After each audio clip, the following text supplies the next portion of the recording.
So I've been reading the series Saints. Yeah. Thank you, James, for your work on that.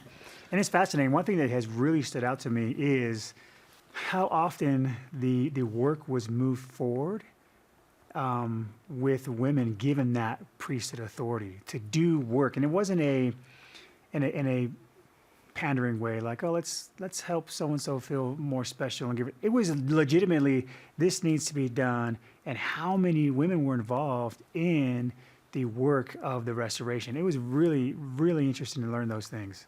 Yeah, one specific example that comes to mind, you talked about keys, and we had mentioned in verse 35 here that the 12 apostles have the keys to open the door by the proclamation of the gospel of Jesus Christ to the whole world, right? Early in the history of the church, we actually have lots of examples of women sharing the gospel because they did it in many cases through letters to relatives. And so we've got, it's written down, right? The missionaries were speaking, we don't always know what they said. But women, we can see, oh, here's how they taught the gospel, here's how they shared it. But the very early missionaries were going without purse or script. That means they wouldn't take money.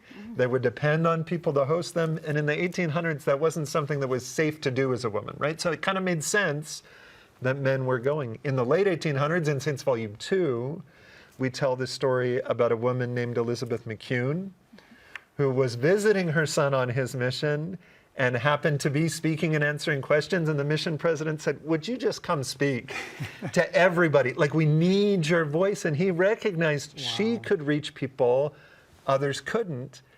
And shortly after that, the first presidency, based on input from that mission president, from other mission presidents, said, it's time for us to start calling sister missionaries, that's right?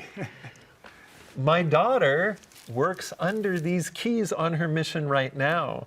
And I think of the President Oakes talk about women's relationship to priesthood, where he says, if you're doing this work, Christ's work, sometimes we wonder, where do I fit in? What's the authority? Well, what other authority could it be, right? So she's working, Elizabeth McCune worked under these keys and with a priesthood authority as they speak and reach people.